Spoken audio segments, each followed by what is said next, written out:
बिस्मिल्लाहिर्रहमानिर्रहीम। ऐसे के लर्निंग में खुशामदीद। और आज हम एमडीकेट पीएमसी की बायोलॉजी के अहम एमसीक्यूज लेकर आ रहे हैं। टॉपिक हमारे पास है बायो एनर्जेटिक्स प्लस फोटोसिंथेसिस।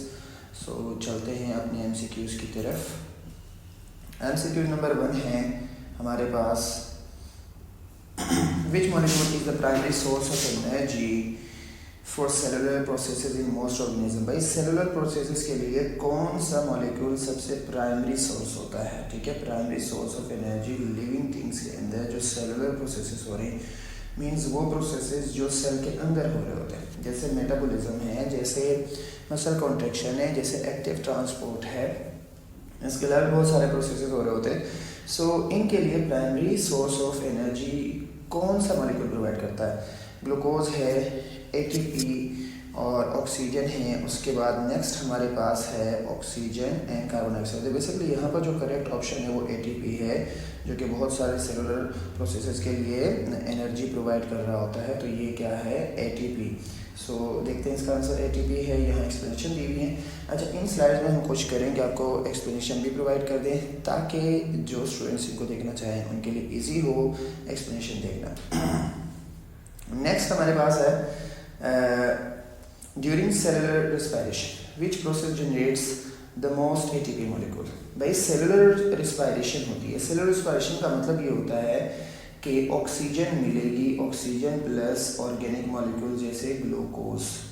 ठीक है, तो ये दोनों मिलेंगे और दोनों जब मिलेंगे तो प्रोड्यूस करेंगे बेसिकली एटीपी। ठीक है, तो ये कहलाता है, यूँ समझ लें कि ये कहलाता है सेलुलर रेस्पिरेशन। सो इस सेलुलर रेस्पिरेशन के मुख्तलिफ स्टेजेस होते हैं, किसमें सबसे ज़्यादा एटीपीज बन रहे होते हैं? सो ग्लाइकोलाइसिस है, क्रेब्स साइकिल है, इलेक्ट्रॉन ट्रांसपोर्ट चेन है, etc, fermentation. Electron transport chain correct option है, क्योंकि इस प्रोसेस के थ्रू, इस प्रोसेस में होता यह है कि बहुत ज़्यादा एटीपीज बन रहे होते हैं और ये सेलुलर रेस्पिरेशन का लास्ट स्टेज है। ठीक है, सो लास्ट स्टेज होता है। इससे पहले भी एक स्टेज होता है, इनिशियल स्टेज और लास्ट स्टेज यानी दूसरा स्टेज। सो इसमें ज़्यादा एटीपीज बन रहे होते हैं। करेक्ट ऑप्शन है इलेक्ट्रॉन ट्रांसपोर्ट चेन। और यहाँ पर रीज़न दिया हुआ है, electron transport chain is the final stage of cellular respiration. Basically final stage है। ठीक है, where the majority of the ATP's molecules are produced through oxidative phosphorylation as electron move through a series of proton complexes। अच्छा, phosphorylation का क्या मकसद होता है? Phosphorylation का मतलब ये होता है कि अगर हम किसी चीज़ में, फॉर एग्जांपल एक एडीपी है, एडिनोसिन डाइफॉस्फेट है, उसमें एक हम फॉस्फेट ऐड करते हैं तो बनेगा एटीपी। सो ये प्रोसेस क्या कहलाता है? फास्फोराइलेशन, यानी डायरेक्टली फॉस्फेट ऐड कर देना। ऑक्सीडेटिव यानी ऑक्सीडेशन के थ्रू। ठीक है, फॉस्फेट ऐड कर देना, इसको क्या नाम देते हैं? Oxidative phosphorylation. In which cellular organelle there photosynthesis take place. By photosynthesis कहाँ पर हो रहा होता है? Mitochondria, chloroplast, endoplasmic reticulum, nucleus. Organelle का मतलब पार्ट ऑफ सेल। सो कहाँ पर हो रहा होता है? ये बेसिकली क्लोरोप्लास्ट में हो रहा होता है। ठीक है, सो करेक्ट ऑप्शन हमारे पास है क्लोरोप्लास्ट है। यहाँ पर एक्सप्लेनेशन है, हम इसको भी देख सकते हैं। नेक्स्ट हमारे पास है which of the following is not a product of the light dependent reaction of photosynthesis. अच्छा, इसको पढ़ने से पहले, समझने से पहले हमें दो चीज़ समझ आनी चाहिए। फोटोसिंथेसिस के बेसिकली दो स्टेप होते हैं। एक हमारे पास लाइट डिपेंडेंट है, ठीक है, और दूसरा हमारे पास है लाइट इंडिपेंडेंट है। सो लाइट डिपेंडेंट और लाइट इंडिपेंडेंट। ठीक है, लाइट डिपेंडेंट में होता क्या है? लाइट डिपेंडेंट में ये होता है कि कुछ एटीपी मॉलिक्यूल बनेंगे। ठीक है, और फिर लाइट इंडिपेंडेंट में ये होगा कि इन एटीपी मॉलिक्यूल को कन्वर्ट किया जाएगा, इस्तेमाल किया जाएगा किसके बनाने में? ग्लूकोज के बनाने में।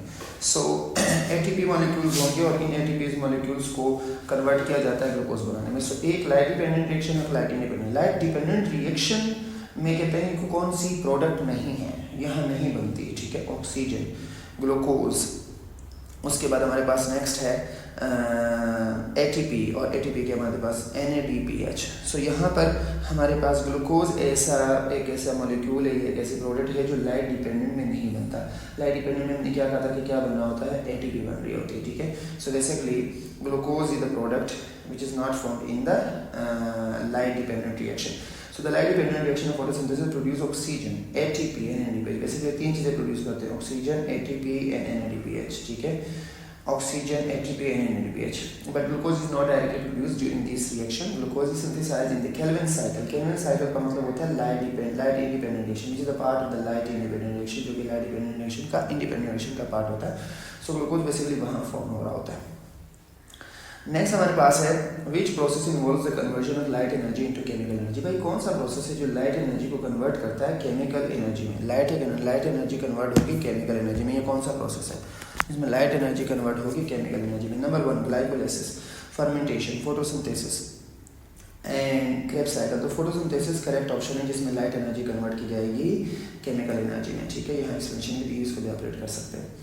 How many molecules of ATP are generated through substrate level phosphorylation during glycolysis? Glycolysis के अंदर भी हमारे पास क्या हो रहा होता है, ATP जनरेट हो रहा होता है. सो कितने ATP जनरेट हो रहे होते हैं.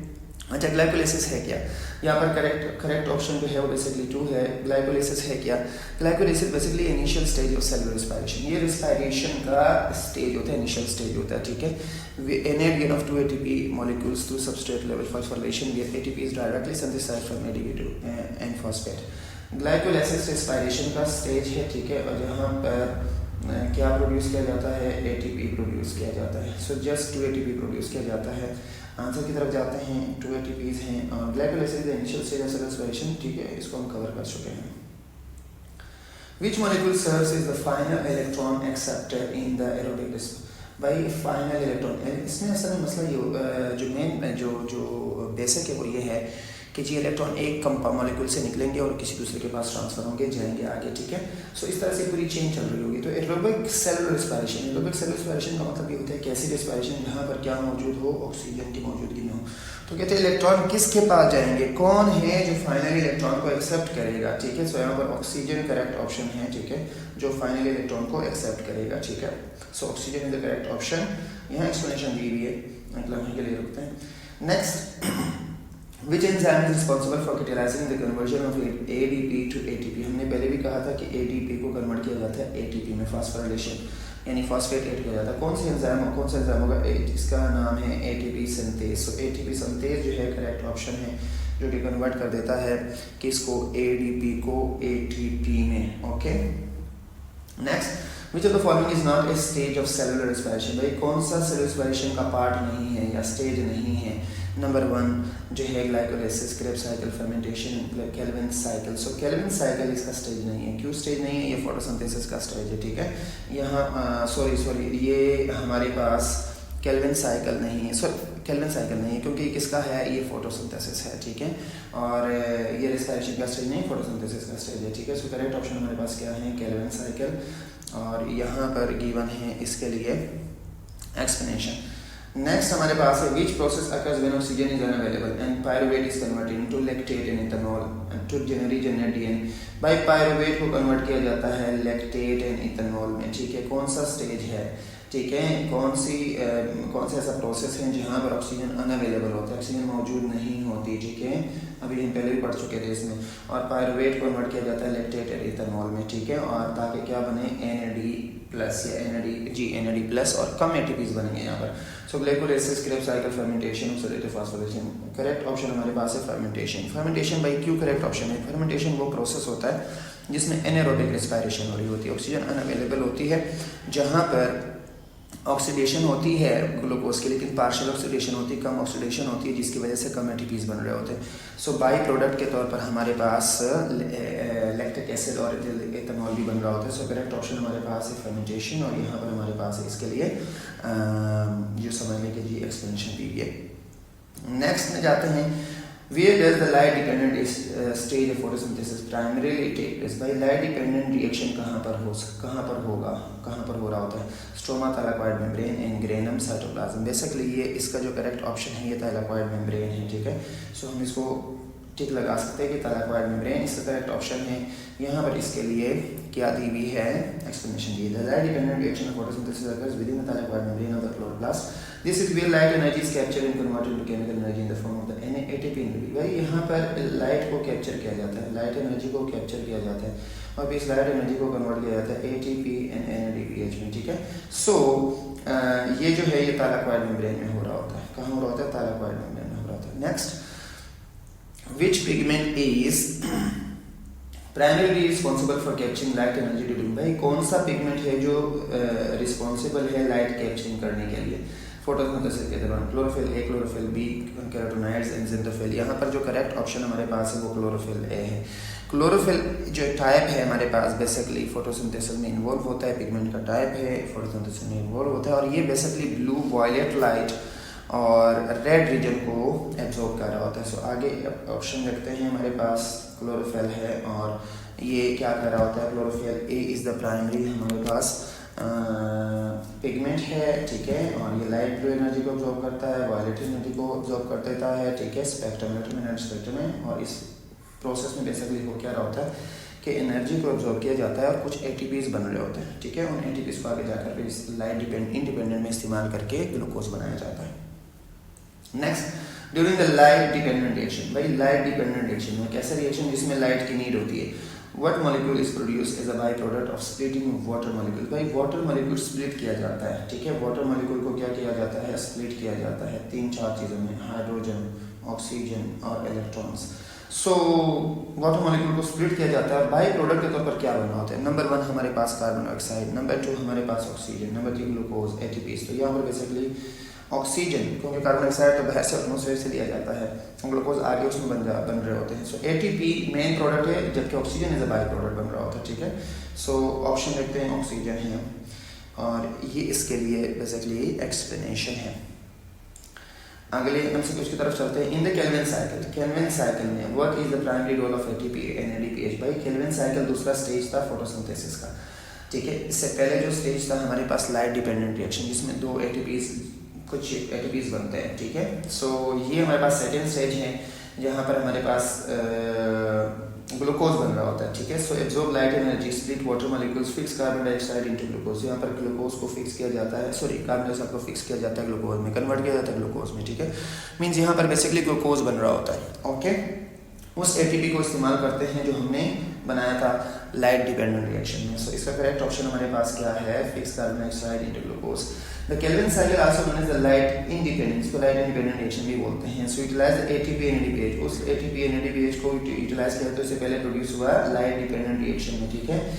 Reaction to fix carbon dioxide from the atmosphere into organic molecules like glucose. अच्छा, ऑर्गेनिक मॉलिक्यूल्स बनाए जाते हैं, ऑर्गेनिक मॉलिक्यूल्स का मतलब ग्लूकोज बनाया जाता है, बहुत सारे एंजाइम इन्वॉल्व होते हैं, ठीक है, उसको कहते हैं एंजाइम कैटालाइज्ड रिएक्शंस के थ्रू हो रहा होता है। Next, Which of the following factors directly affect the rate of photosynthesis? भाई फोटोसिंथेसिस के ऊपर कौन सी चीज़ डायरेक्टली इफेक्ट करती है? तो ये टेम्परेचर है, और टेम्परेचर अगर बढ़ेगा तो क्या होगा, कम होगा तो क्या होगा? बेसिकली जो कि एंजाइम रिक्वायर्ड होते हैं फोटोसिंथेसिस में, इसलिए वो एंजाइम अगर टेम्परेचर बढ़ेगा तो एंजाइम काम नहीं करेंगे, और अगर कम होगी टेम्परेचर कम होगा तो भी एंजाइम डीनेचर हो जाएंगे, ठीक है। तो इसलिए टेम्परेचर बहुत इंपॉर्टेंट है इसके लिए। Next, What is the role of light energy in the light dependent reaction? भाई लाइट का क्या, लाइट डिपेंडेंट रिएक्शन में लाइट का क्या किरदार होता है, ठीक है। Number splitting water molecules, producing glucose, generating हमारे पास ATP and NADPH, fixing carbon dioxide. तो इसका हमारे पास मेन जो इसका वो है यू कैन से काम है वो generating ATP and NADPH. Light dependent reaction में जो लाइट इस्तेमाल, लाइट का रोल होता है वो कहाँ होता है? Generating ATP NADPH. कुछ एटीपी एनएडीपीएच को बनाने के लिए इस्तेमाल किया जाता है, क्योंकि वो एटीपी और एनएडीपीएच को आगे जाकर ग्लूकोज बनाने में इस्तेमाल करते हैं। इसका करेक्ट ऑप्शन हमारे पास है जनरेटिंग एटीपी एंड एनएडीपीएच, इसका करेक्ट ऑप्शन है। इन एटीपी और एनएडीपीएच को आगे जो है केल्विन साइकिल में इस्तेमाल किया जाएगा, किसको बनाने के लिए? ग्लूकोज को बनाने के लिए। Which region of the electromagnetic spectrum is most effectively absorbed by chlorophyll during photosynthesis? भाई कौन सा रीजन क्लोरोफिल सबसे ज्यादा, कौन सा region of electromagnetic spectrum absorb किया जाएगा क्लोरोफिल के through? Ultraviolet, infrared, visible light, microwave. So visible light basically absorb की जाती है फोटोसिंथेसिस के थ्रू। कौन एब्जॉर्ब करेगा? क्लोरोफिल एब्जॉर्ब करेगा, ठीक है। क्लोरोफिल एब्जॉर्ब करेगा किसको? विजिबल लाइट को एब्जॉर्ब करेगा। करेक्ट ऑप्शन हमारे पास है visible light. What happens to the electrons excited by absorbed light energy in chlorophyll molecule? भाई क्लोरोफिल मॉलिक्यूल जब लाइट एब्जॉर्ब करेगा तो उसके जो इलेक्ट्रॉन्स होंगे वो इलेक्ट्रॉन्स क्या हो जाएंगे? एक्साइटेड हो जाएंगे, अपने लेवल से ऊपर चले जाएंगे। तो वो इलेक्ट्रॉन्स को होगा क्या, कहाँ चले जाएंगे वो? They are transferred to water molecules, they are used to generate oxygen gas, they are pass along in electron transport chain, they are converted into glucose. ये सी करेक्ट ऑप्शन है, क्योंकि ये इलेक्ट्रॉन ट्रांसपोर्ट एक chain होता है। Electron ई हमारे पास T और सी, E T C एक चेन होता है। इस चेन में इलेक्ट्रॉन ट्रांसफर हो जाएंगे, फिर ये आगे दूसरे मॉलिक्यूल में भी, तीसरे मॉलिक्यूल में भी, चौथे मॉलिक्यूल में, इस तरह से चलते जाएंगे। बेसिकली इसके दो प्रोसेस, एक साइक्लिक और एक नॉन साइक्लिक। साइक्लिक का मतलब है कि जहाँ से एब्जॉर्ब हुए थे वापस उसी मॉलिक्यूल के पास आ जाएंगे, और नॉन साइक्लिक में क्या होगा कि जहाँ से एब्जॉर्ब होंगे आखिर में किसी और के पास चले जाएंगे। ठीक है, सो यहाँ पर बेसिकली क्या है कि they are pass along an electron transport chain, electron transport chain में पास हो जाएंगे, और फिर आगे जाकर जैसे एक इलेक्ट्रॉन से निकलते हैं दूसरे में, तो एनर्जी जनरेट होती है, एनर्जी को एटीपी में स्टोर किया जाएगा, उन एटीपीज और एनएडीएच को आखिर में इस्तेमाल किया जाएगा for conversion of carbon dioxide into glucose organic molecules. Next, which pigment is responsible for the green color of plants? And by green color of plants के लिए, प्लांट के ग्रीन कलर के लिए कौन सा पिगमेंट रिस्पॉन्सिबल है? Primary pigment involve in photosynthesis, primary pigment भी है और ग्रीन कलर भी दे देता है प्लांट्स को, या ग्रीन कलर हमें नजर आता है। ठीक है, बाकी चीजें एब्जॉर्ब कर देता है, ग्रीन कलर एब्जॉर्ब नहीं करता। ठीक है, chlorophyll A, chlorophyll B, carotenoids and xanthophyll, इसमें क्लोरोफिल ए है। ये प्राइमरी हमारे पास पिगमेंट है जो कि लाइट एब्जॉर्ब करता है फोटोसिंथेसिस में, और ये पौधों को ग्रीन कलर भी दे रहा होता है। ठीक है, so chlorophyll A is the correct option, जो कि लाइट को एब्जॉर्ब भी करता है और पौधों को ग्रीन करने के लिए रिस्पॉन्सिबल है।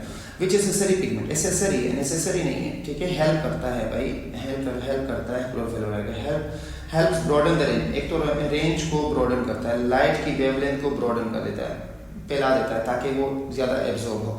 That can drive photosynthesis and provide photo protection. दूसरा काम इसका क्या है? Photo protection. पहला काम क्या था? पहला काम ये ब्रॉडन करता था लाइट एनर्जी की वेवलेंथ को। ठीक है, और दूसरा काम इसका क्या है भाई? ये फोटो प्रोटेक्शन भी प्रोवाइड करता है। तो ये हमारे पास है chlorophyll A, B, carotenoids and xanthophyll. So carotenoids हमारे पास ये प्रोडक्ट है जो कि वेवलेंथ को क्या कर देता है? ब्रॉडन कर देता है, और बाकी जो है क्लोरोफिल या प्लांट्स के जो पार्ट्स हैं उनको लाइट की डैमेज से रोकता है। ठीक है, which photosynthetic pigment responsible for the yellow orange colour observe in autumn leaves. Autumn leaves में यानी जब पत्ते बिल्कुल येलो हो जाते हैं, ऑरेंज हो जाते हैं, तो वहाँ कौन सा पिगमेंट रिस्पॉन्सिबल होता है फॉर ऑरेंज या फिर येलो कलर के लिए? ऑटम लीव्स में सी। ठीक है, chlorophyll A, chlorophyll B, carotenoids and xanthophyll. So carotenoids हमारे पास इसके लिए रिस्पॉन्सिबल है, इसके लिए येलो लीव्स के लिए। कब? ऑटम्स में। ऑटम लीव्स में येलो और ऑरेंज कलर के लिए कौन रिस्पॉन्सिबल है? Carotenoids. Which pigments helps protect plants from damage caused by excess light and reactive oxygen species। भाई यहाँ दो चीज़ें हैं, एक तो excess light, बहुत ज़्यादा अगर लाइट पड़ती है, नंबर 1, और नंबर 2 reactive oxygen species, ऐसे स्पीशीज, ऐसे मॉलिक्यूल ऑक्सीजन के जो बहुत ज़्यादा रिएक्टिव होते हैं। ठीक है, सो इन दोनों से बचाने के लिए कौन सा पिगमेंट इंपॉर्टेंट रोल प्ले करता है? Chlorophyll A, chlorophyll B, carotenoids and xanthophyll. यहाँ ज़ेनथोफिल है। ठीक है, ज़ेनथोफिल क्या करता है भाई? ज़ेनथोफिल प्लांट को एक्सेस लाइट से भी बचाता है, ये क्लोरोफिल को एक्सेस लाइट से भी बचाता है, और सेकेंडली ये क्या करता है कि जी फोटो डैमेज से भी, और सेकेंडली रिएक्टिव ऑक्सीजन स्पीशी को भी स्केवेंज करता है। स्केवेंज का मतलब पकड़ लेना। ठीक है, स्केवेंज करता है, पकड़ लेता है या बिजी रखता है। ठीक है, अपने पास जुड़े रखता है, आगे जाकर क्लोरोफिल को डैमेज होने से बचाता है। सो ज़ेनथोफिल है।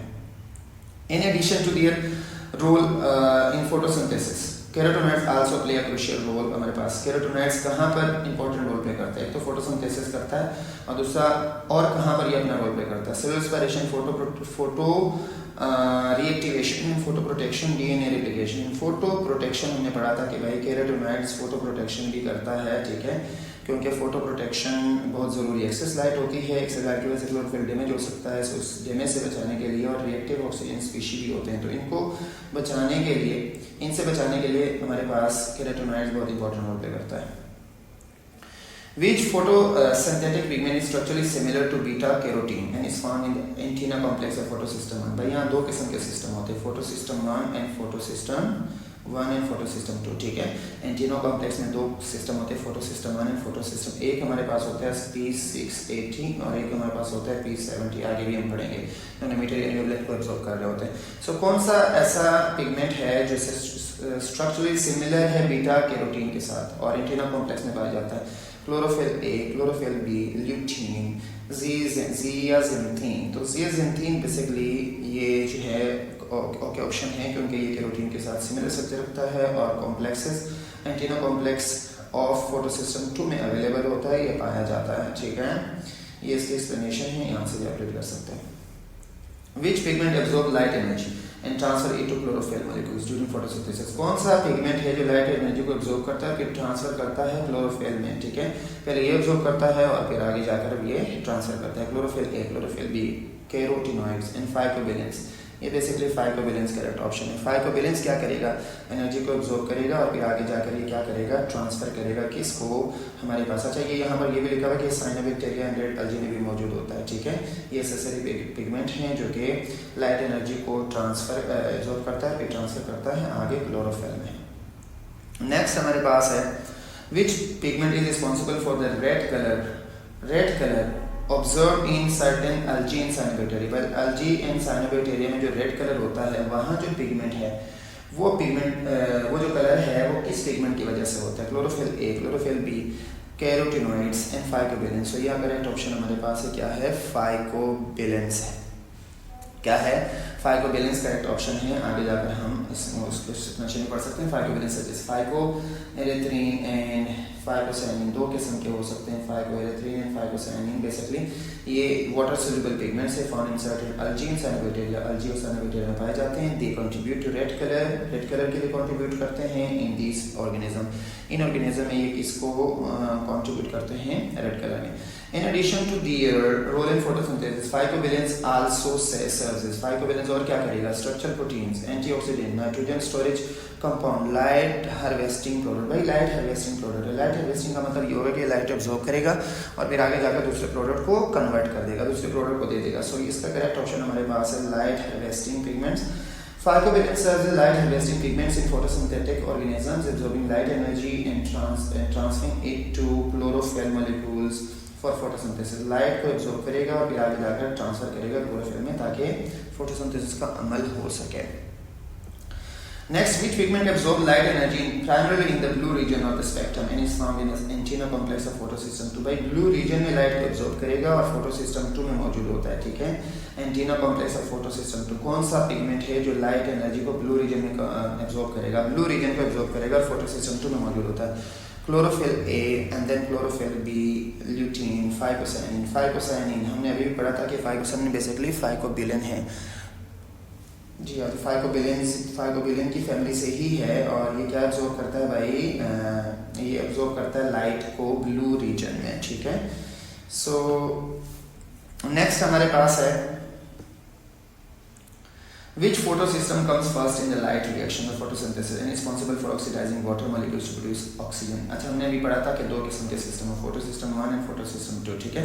तो कौन सा सिस्टम पहले आता है, comes first in the light reaction of photosynthesis. Light dependent reaction में जो फोटोसिंथेसिस का लाइट डिपेंडेंट रिएक्शन था उसमें पहला कौन सा हमारे पास पहले आता है और रिस्पॉन्सिबल होता है oxidising water molecules to produce oxygen. और वाटर मॉलिक्यूल को ऑक्सीडाइज करता है ताकि वो क्या पैदा कर सके, ऑक्सीजन पैदा कर सके, ताकि क्या पैदा कर सके, ऑक्सीजन पैदा कर सके। तो ये कौन सा मॉलिक्यूल होता है बेसिकली, कौन सा सिस्टम है जो पहले आता है। Number 1 photosystem 1 and number 2 photosystem हमारे पास 2। सो फोटोसिस्टम 2 हमारे पास पहले आता है और ये एंटीना कॉम्प्लेक्स के सिस्टम होते हैं, ठीक है। Photosystem 2 comes first in the light reaction of photosynthesis, absorb light energy, basically light energy को एब्जॉर्ब करेगा, एक्साइट इलेक्ट्रॉन को एक्साइट करेगा, ठीक है, and transfer then to the electron transport chain. और फिर किसको ट्रांसफर कर देगा, इलेक्ट्रॉन ट्रांसपोर्ट चेन को ट्रांसफर कर देगा। PS2 is also responsible for oxidising water molecule, ये वाटर मॉलिक्यूल को भी ऑक्सीडाइज कर रहा होता है। ऑक्सीडाइज का मतलब इलेक्ट्रॉन निकाल रहा होता है, ठीक है, बाहर इलेक्ट्रॉन लॉस हो जाएगा वाटर मॉलिक्यूल से। और releasing oxygen as a by product, और बाई प्रोडक्ट के तौर पर हमें क्या मिल रही होगी, ऑक्सीजन मिल रही होगी, ठीक है। नेक्स्ट हमारे पास है which photosystem primarily absorb light energy at the wavelength 680। भाई 680 पर कौन सा ये एब्जॉर्ब करेगा, 680 पर कौन सा एब्जॉर्ब करेगा, PS सिस्टम PS2 एब्जॉर्ब करेगा। तो करेक्ट ऑप्शन हमारे पास क्या है भाई, PS2। ये इसकी जो रेंज है वो हमारे पास क्या है, 680 नैनोमीटर।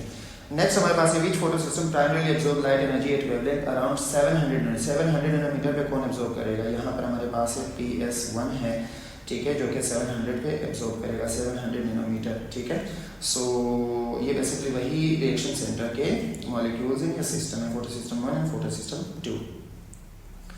नेक्स्ट हमारे पास in which photosystem do electrons obtained from water splitting replace those lost by P68। भाई P68 लॉस्ट इलेक्ट्रॉन कुछ लॉस करेगा, लेकिन वही इलेक्ट्रॉन वापस गेन करेगा वाटर की स्प्लिटिंग से, ठीक है। वाटर की स्प्लिटिंग से इलेक्ट्रॉन वापस उनको मिल जाएंगे। कहाँ से मिल जाएंगे? वापस उनको मिल जाएंगे, ठीक है। सो बेसिकली कौन सा सिस्टम है? ये सिस्टम हमारे पास PS2 है, जहाँ पर जो इलेक्ट्रॉन वाटर से आएंगे वो ये एब्जॉर्ब करेंगे, जो उन्होंने पहले लॉस किए थे वापस इनको मिल जाएंगे। यहाँ पर एक्सप्लेनेशन आप देख सकते हैं इसमें। Which photosystem generate a high proportion of ATP compared to NADPH during the light reaction? Light reaction में कौन सा ज़्यादा ATP बनाएगा as compared to ADP? ज़्यादा ATP बनाए light dependent reaction में। So कौन सा light dependent reaction में ज़्यादा ATP बनाता है? Number PS1 number 2 PS2। So यहाँ basically PS2 सिस्टम है, ठीक है। चलते हैं एक्सप्लेनेशन की तरफ। क्या लिखा है? photosystem 2 generates a high proportion of ATP compared to NADPH during the light reaction. It accomplishes this by pumping more protons into thylakoid membrane, leading to generate ATP synthesis through ATP synthesis.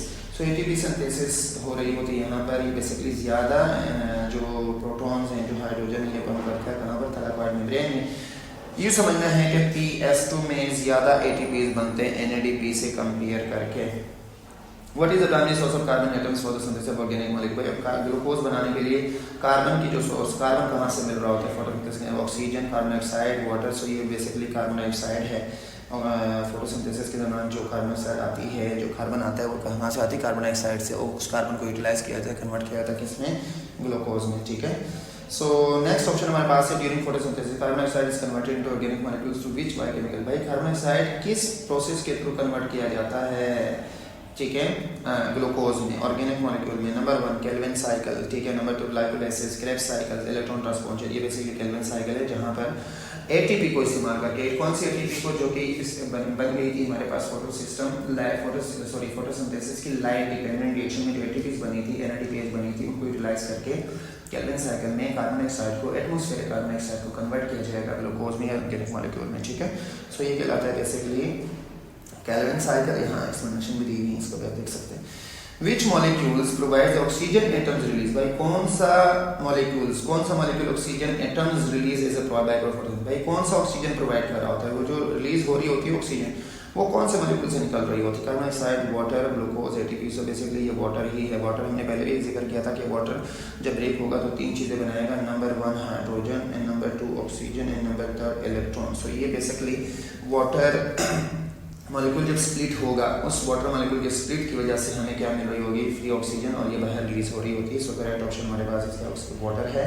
यहाँ पर इसकी explanation दी हुई है। In which photosynthetic reaction is water split to provide electron for reduction of NADP to NADP positive NADPH, ठीक है। कौन सा रिएक्शन है, कौन सा फोटोसिंथेटिक रिएक्शन है या फोटोसिंथेसिस का कौन सा प्रोसेस है जिसमें वाटर को स्प्लिट किया जाता है ताकि हमें क्या मिले? इलेक्ट्रॉन मिले, ठीक है।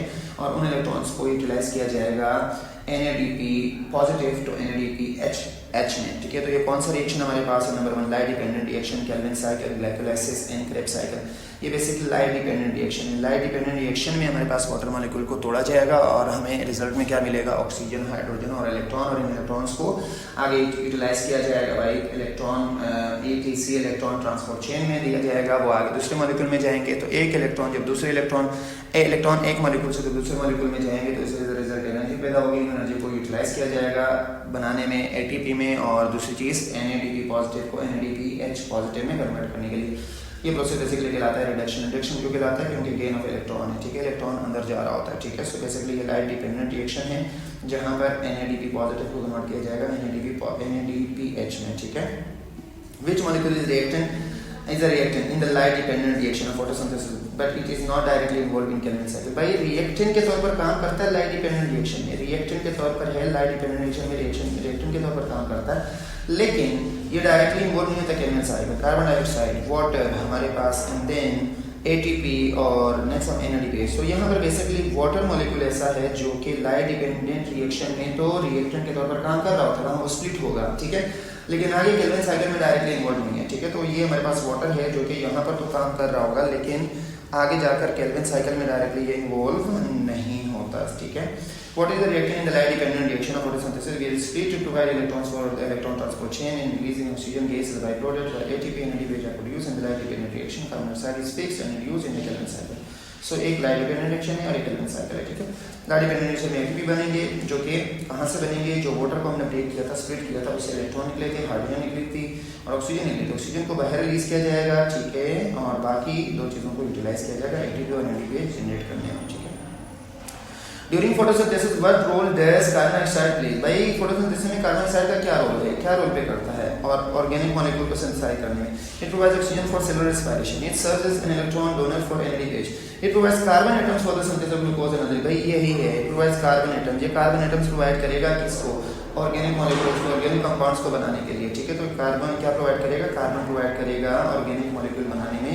कौन प्रोवाइड करेगा, कार्बन डाइऑक्साइड फोटोसिंथेसिस के थ्रू। नेक्स्ट हमारे पास है नीचे the following is direct product of the kelvin.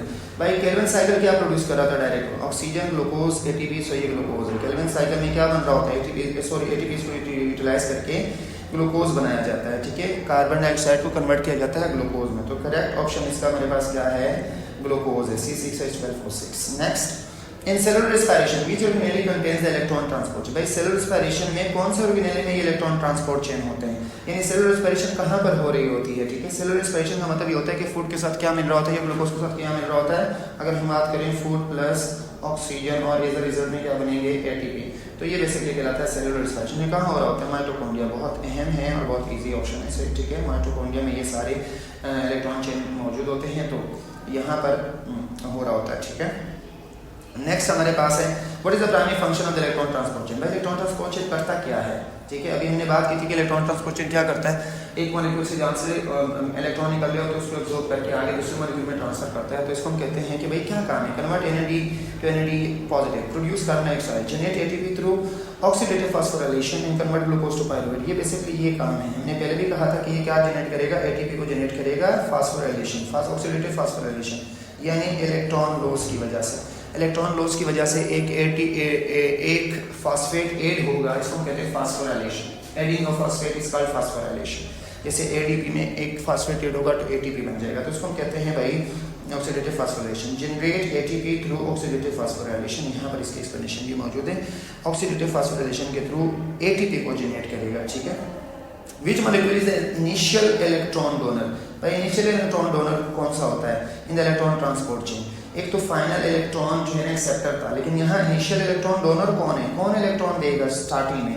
Number 1 oxygen, NADH और FADH2 और देन हमारे पास ATP। सो यहाँ पर बेसिकली है NADH, ठीक है। NADH इनिशियल इलेक्ट्रॉन देगा, ठीक है। यहाँ पर डोनर जो है इलेक्ट्रॉन ट्रांसपोर्ट चेन में जो डोनर है, स्टार्टिंग में जो डोनर है वो कौन है, NADH, nicotine amide adenine dinucleotide. ये बेसिकली इसका फुल फॉर्म है, निकोटीन अमाइड एडेनिन डाइन्यूक्लियोटाइड। ये बेसिकली इलेक्ट्रॉन देगा स्टार्टिंग में, ठीक है। स्टार्टिंग में ये इलेक्ट्रॉन देगा, ठीक है। सो ये इलेक्ट्रॉन डोनर है इन द स्टार्टिंग में। नेक्स्ट हमारे पास है how many proton complexes are typically involved in the electron transport chain, ठीक है। कितने कॉम्प्लेक्सेस इन्वॉल्व होते हैं इलेक्ट्रॉन ट्रांसपोर्ट चेन में। एरोबिक रेस्पिरेशन एक ऐसी रेस्पिरेशन जो ऑक्सीजन की प्रेजेंस में हो रही होती है, तो कितने इन्वॉल्व होते हैं भाई, 4 बेसिकली यहाँ पर electron transport chain complexes involved होते हैं। How many protein complexes, 4 protein complexes involved होते हैं इलेक्ट्रॉन ट्रांसपोर्ट चेन में, ठीक है। सो करेक्ट ऑप्शन 4 है। यहाँ पर इनके नाम भी लिखे हैं, अगर हम याद कर सकते हैं तो आप याद रख सकते हैं। Complex 1 NADH dehydrogenase, complex 2 succinate dehydrogenase, complex 3 cytochrome BC1 complex and complex 4 cytochrome C oxidase. तो ये 4 हमारे पास कॉम्प्लेक्सेस है, कॉम्प्लेक्स 1, 2, 3 एंड 4, उनके अलग अलग नाम हैं, तो ये हमारे पास इनमें इन्वॉल्व होते हैं।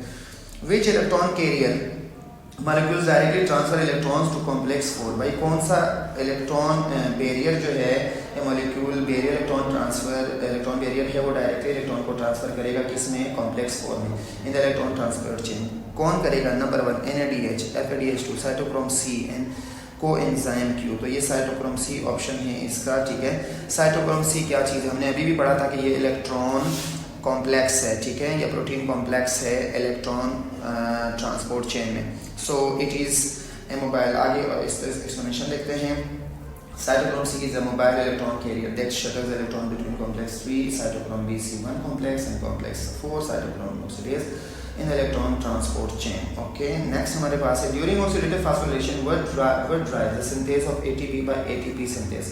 क्या क्या होगा ऑक्सीडेटिव फास्फोराइलेशन में, व्हाट ड्राइव द सिंथेसिस, भाई होगा क्या, क्यों होगा फास्फोराइलेशन ऑक्सीडेटिव फास्फोराइलेशन में, एटीपी यानी इसकी जो सिंथेसिस होती है, एटीपी की सिंथेसिस होती है कहाँ से होगी, एडीपी से, और किसके थ्रू होगी, एटीपी सिंथेस के थ्रू होगी। Number 1 proton gradient, electrons, carbon dioxide, so यहाँ पर करेक्ट ऑप्शन बेसिकली क्या है, प्रोटॉन ग्रेडियंट है, जो कि क्या करेगा, एटीपी को सिंथेसाइज करेगा ऑक्सीडेटिव फास्फोराइलेशन में।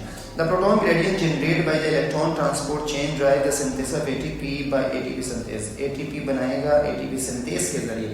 Proton flow down their concentration gradient through ATP synthase which harnesses the energy to convert ATP into inorganic phosphate into ATP। Basically ATP को और इनऑर्गेनिक फास्फेट दोनों मिलाकर क्या बना देंगे, एटीपी, जो कि एनर्जी स्टोर मॉलिक्यूल है, ठीक है, एनर्जी की रेसिपी कहलाती है।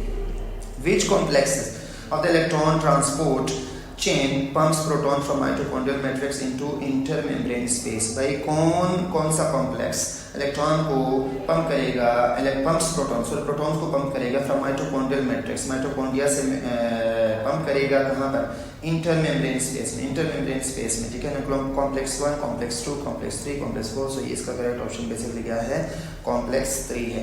यहाँ पर एक्सप्लेनेशन मौजूद है, इसको भी हम देख सकते हैं। नेक्स्ट हमारे पास है which process involves the direct synthesis of ATP from ADP in an inorganic phosphate using an energy derived from a proton gradient। भाई अभी हमने पढ़ा था प्रोटॉन ग्रेडियंट से एनर्जी ड्राइव होगी और एटीपी को बनाया जाएगा एडीपी से और इनऑर्गेनिक फास्फेट से, एडीपी और इनऑर्गेनिक फास्फेट को मिला करके क्या जनरेट किया जाएगा, एटीपी। तो ये कौन सा है, substratal phosphorylation, oxidative phosphorylation, photo phosphorylation, glycolysis, तो ये ऑक्सीडेटिव फास्फोराइलेशन है, ठीक है, जहाँ पर एटीपी को बनाया जाएगा एडीपी से और फास्फेट से, ठीक है, और प्रोटॉन ग्रेडियंट से एनर्जी ली जाएगी, ठीक है। नेक्स्ट हमारे पास है in which organelle does oxidative phosphorylation primarily occurs in eukaryotic cell। भाई यूकेरियोटिक सेल में ऑक्सीडेटिव फास्फोराइलेशन कहाँ पर हो रही होगी, ऑक्सीडेटिव फास्फोराइलेशन कहाँ पर हो रही होगी यूकेरियोटिक सेल में, सो ये बेसिकली इसका करेक्ट ऑप्शन माइटोकॉन्ड्रिया है, तो ये माइटोकॉन्ड्रिया में हो रही होगी। यूकेरियोटिक सेल में ऑक्सीडेटिव फास्फोराइलेशन कहाँ पर हो रही होगी, माइटोकॉन्ड्रिया में। which type of phosphorylation occurs when ATP is synthesized directly from ADP and inorganic phosphate during glycolysis and the Krebs cycle। which type of phosphorylation occurs when ATP is synthesized directly from, भाई कौन सी phosphorylation होगी जब ATP generate की जाएगी ADP से directly, and inorganic phosphate और ADP से generate की जाएगी during glycolysis and Krebs cycle. Glycolysis और क्रेब्स साइकिल के दौरान जब ATP को बनाया जाएगा किससे, ADP से और ऑर्गेनिक फास्फेट से, तो वहां पर कौन सी फास्फोराइलेशन होगी, substrate level phosphorylation, and oxidative phosphorylation, photophosphorylation, chemiosmotic phosphorylation. So ये सबस्ट्रेट लेवल फास्फोराइलेशन है क्रेब्स साइकिल और ग्लाइकोलाइसिस के अंदर जब एडीपी और इनऑर्गेनिक फास्फेट को यूटिलाइज करके एटीपी बनाया जाएगा, तो वहाँ कौन सी फास्फोराइलेशन होगी, substrate level phosphorylation. Substrate level phosphorylation is the direct synthesis of ATP from ADP and inorganic phosphate using energy derived from the transfer of high energy phosphate group from a phosphorylated intermediate molecule generated during glycolysis और the Krebs cycle. Basically यहाँ पर किसी oxidation की जरूरत नहीं पड़ती, इसलिए इसको कहते हैं substrate level phosphorylation. What is the primary feature of cyclic phosphorylation. भाई साइक्लिक फास्फोराइलेशन की हमारे पास क्या प्राइमरी फीचर है, क्या अहम खूबी है। Number 1 production of ATP is only, production of NADPH only, production of both ATP and NADPH, reduction of carbon dioxide। भाई साइक्लिक फास्फोराइलेशन के अंदर सिर्फ हमारे पास क्या होगी, प्रोडक्शन ऑफ एटीपी ओनली, ये सिर्फ प्रोडक्शन ऑफ एटीपी बन रही होगी cyclic phosphorylation. So in cyclic phosphorylation ATP is produced through the cyclic flow of electrons around the fluorescence system 1 without the production of NADPH or the release of oxygen। This process occurs when there is a high ratio of ATP to NADP is needed by the Calvin cycle। जब बहुत ज़्यादा ATP need होती है Calvin cycle के लिए, तो वहाँ पर ये काम हो रहा होगा। नेक्स्ट हमारे पास है during cyclic phosphorylation where do the electron originate। Electron कहाँ से ओरिजिनेट होंगे भाई, where do the electron originate। Cyclic phosphorylation में इलेक्ट्रॉन कहाँ से बन रहे होंगे, so number water, NADPH, cytochrome complex, ferredoxin, ये कहाँ से आ रहे होंगे भाई, फेरिडॉक्सिन से बेसिकली आ रहे होंगे। एक्सप्लेनेशन को जरा देखते हैं। Electron originate from ferredoxin which receives them from the reaction center chlorophyll of photosystem 1 during cyclic phosphorylation। These electrons are then transferred back to the electron transport chain within PSI। So ये basically इसकी explanation है। सो cyclic phosphorylation में जो electron degenerate होंगे वो कहाँ से degenerate होंगे, फेरिडॉक्सिन में, ठीक है।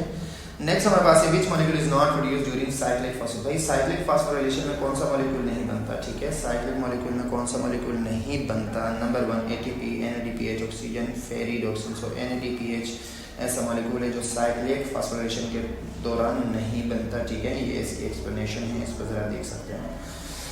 नेक्स्ट हमारे पास है where does the Calvin Benson cycle take place in photosynthetic organism. भाई केल्विन बेंजल साइकिल कहाँ पर हो रहा होता है फोटोसिंथेटिक ऑर्गेनिज्म में, कहाँ पर, stroma, thylakoid membrane, granum and cytoplasm. ये बेसिकली स्ट्रोमा में हो रहा होता है, ठीक है। स्ट्रोमा, थाइलाकॉइड मेम्ब्रेन, ग्रेनम ये सारे क्लोरोफिल के पार्ट्स है, तो ये बेसिकली कहाँ हो रहा होता है, स्ट्रोमा में हो रहा होता है। कौन सा, kelvin Benson cycle. What molecule is used to provide the energy and reducing power necessary for the Kelvin Benzel cycle? भाई एनर्जी कौन प्रोवाइड करेगा केल्विन बेंजल साइकिल को परफॉर्म करने के लिए। सो ATP, NADP हमारे पास कौन परफॉर्म करेगा, ATP, NADPH। Number 1 what molecule is used to provide energy and reducing power necessary for the Kelvin Benzel cycle? Basically कौन करता है, यहाँ पर ऑप्शन में गलत दिए हैं, ATP प्लस NADPH, ये दोनों ऐसे होने चाहिए, NADPH ये होना चाहिए, ठीक है। सो कौन प्रोवाइड करेगा, हमारे पास ATP और NADPH प्रोवाइड करेगा। ATP और NADPH produce during the light, ये लाइट डिपेंडेंस में प्रोड्यूस बन गए थे। Provide the energy and reducing power necessary for the Kelvin Benzel cycle. ATP provides the energy for the carbon fixation and regeneration of RUBP, while NADPH provides the reducing power to convert 3-phosphoglycerate into glyceraldehyde 3-phosphate G3P। So एक detail में लिखी हुई है, हमें फिलहाल याद रखने की जरूरत नहीं है। Which enzyme catalyzes the first step of the Kelvin Benzel cycle where carbon dioxide is fixed into organic molecule? Carbon dioxide कौन सा एंजाइम यहाँ पर होगा, rubisco, ATP synthase, NADP plus reductase, PAP carboxyl. Rubisco हमारे पास है, ये enzyme है जो कि केल्विन बेंजल साइकिल को क्या करेगा, कैटेलाइज करेगा। So rubisco is the enzyme responsible for catalysing the carboxylation of ribulose 1,5-biphosphate RUBP with carbon dioxide to form 2 molecules of 3-phosphoglycerate 3-PGA in the Kelvin Benzel cycle। Okay, यहाँ तक थे हमारे MCQs। कोशिश की थी जो अहम इंपॉर्टेंट MCQs हम कवर कर सकें। इंशाल्लाह नेक्स्ट वीडियो के साथ हम हाजिर होंगे, MD-CAT PMC 2024 बायोलॉजी, और हमारा टॉपिक होगा वायरस और प्लस बैक्टीरिया। इंशाल्लाह एसेलुलर लाइफ को भी कवर करेंगे और इम्पोर्टेंट MCQs को भी कवर करेंगे जो इस टॉपिक से रिलेटेड है। Thank you, Allah.